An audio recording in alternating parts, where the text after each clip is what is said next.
मिली आजादी वर्षों के बाद, संघर्ष से, बलिदान से। कद्र करो तिरंगे की, कद्र करो माटी की जो है हिंदुस्तान की, क्योंकि कदम कदम पर वो लहू की बूंदें हैं जिन्होंने खुद को दिया मिटा ताकि आजादी की नई सुबह देख सके हर एक हिंदुस्तानी बिना किसी गुलामी के।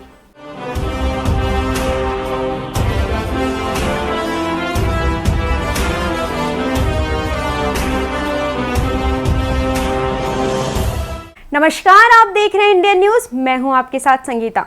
तो आइए जानते हैं 14 अगस्त 1947 का इतिहास।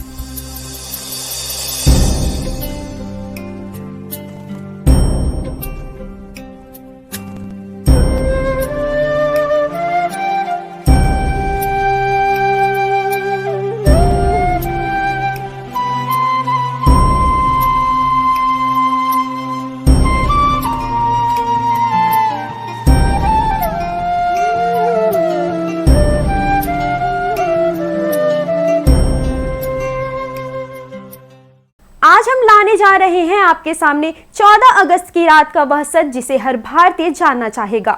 वो रात जिसने भारत के भूगोल, इतिहास, भूत भविष्य को पूरी तरह से बदल दिया।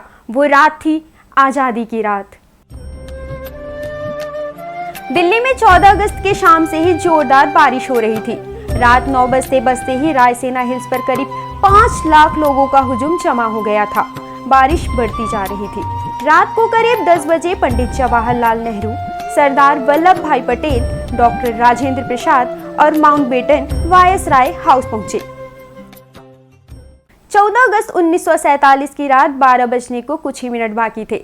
पंडित जवाहरलाल नेहरू ने कुछ लाइनें कहकर अपना भाषण शुरू किया था। चंद ही मिनट में 12 बजे और 15 अगस्त का यह दिन भारत के लिए खुशियां लेकर आया।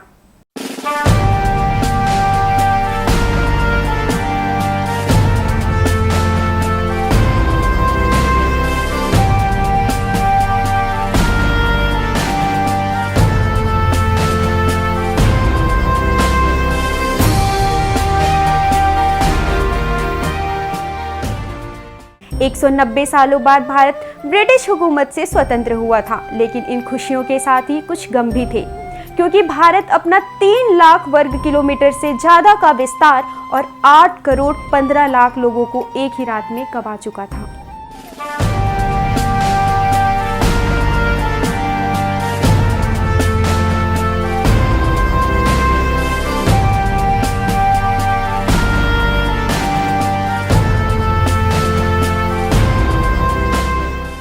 देश 2 टुकड़ों में विभाजित हुआ था, हिंदुस्तान और पाकिस्तान।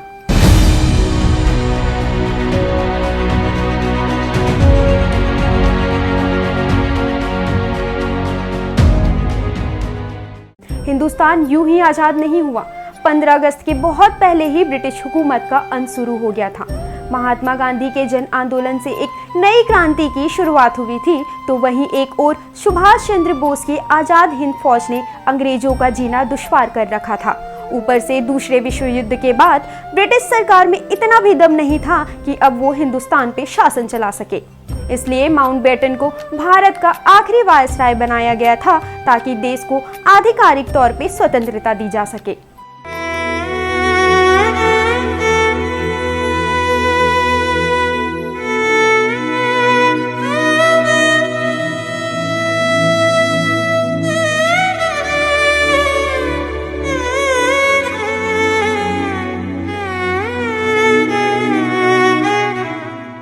अंग्रेजों ने भारत को शुरुआत में 3 जून 1948 के दिन स्वतंत्र घोषित करने का निर्णय लिया था, लेकिन मोहम्मद अली जिन्ना ने पाकिस्तान नामक अलग मुल्क बनाने की मांग ठान ली थी, जिसके चलते देश के कई क्षेत्र में सांप्रदायिक हिंसा शुरू हो गए थे। बिगड़ती स्थिति को देख जितनी जल्दी हो सके अंग्रेज भारत को स्वतंत्र राष्ट्र घोषित करना चाहते थे, क्योंकि अंग्रेजों को भारत को आखिर एक टुकड़ों में ना सही 2 टुकड़ों में विभाजित करना था। स्वतंत्रता के लिए 15 अगस्त का दिन ही क्यों चुना गया? तो ऐसा है कि हम भारतीय ही केवल शुभ अशुभ को नहीं मानते, किंतु अंग्रेज भी शुभ और अशुभ को मानते थे। माउंटबेटन मानते थे कि 15 अगस्त का दिन शुभ है, क्योंकि 15 अगस्त 1945 के दिन ही जापान ने शरणागति स्वीकारी थी। इसलिए ब्रिटेन के अनुसार 15 अगस्त का दिन मित्र राष्ट्रों के लिए शुभ दिन था। तो ये भी बात है कि रात 12 बजे के वक्त ही क्यों तय किया गया, क्योंकि ज्योतिषी का मानना था कि ये वक्त स्वतंत्रता के लिए शुभ दिन है। साथ ही तय किया गया था कि जवाहरलाल नेहरू अपना भाषण 12 बजे से पहले समाप्त कर देंगे और 12 बजे शंखनाद के साथ भारतीय लोकतंत्र की शुरुआत होगी। ठीक वैसा ही हुआ। 15 अगस्त की सुबह 8:30 में पंडित जवाहरलाल नेहरू और उनके कैबिनेट मंत्रियों ने पद एवं गोपनीयता की शपथ ली। रात की लगातार बारिश के बाद सुबह आसमान बिल्कुल साफ था। लोग बेसब्री से इंतजार कर रहे थे आजाद भारत में लहराते तिरंगे को अपनी आंखों से देखने का।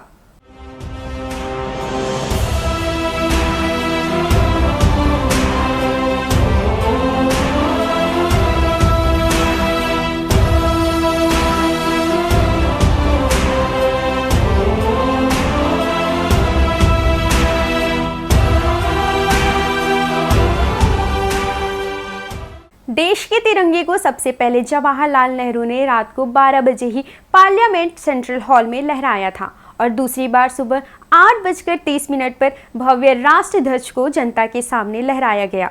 देशवासियों की आंखों में खुशी के आंसू थे। आज़ादी के बाद 15 अगस्त के दिन ही एक साथ अंग्रेजों ने देश को नहीं छोड़ा था।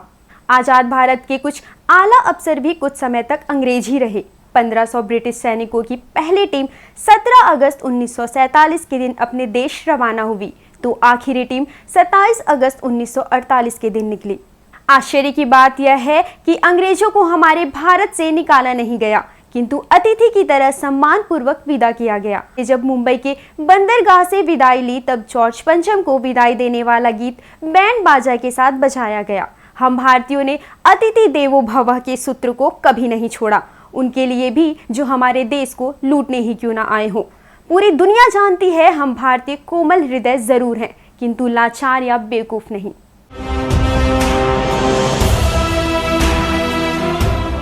इसी प्रकार से इतिहास की और भी जानकारी पाने के लिए जुड़े रहिए आप इंडियन न्यूज के साथ। तो अब हमें दीजिए इजाजत और बने रहिए हर पल, हर क्षण, हर सच के साथ। जय हिंद।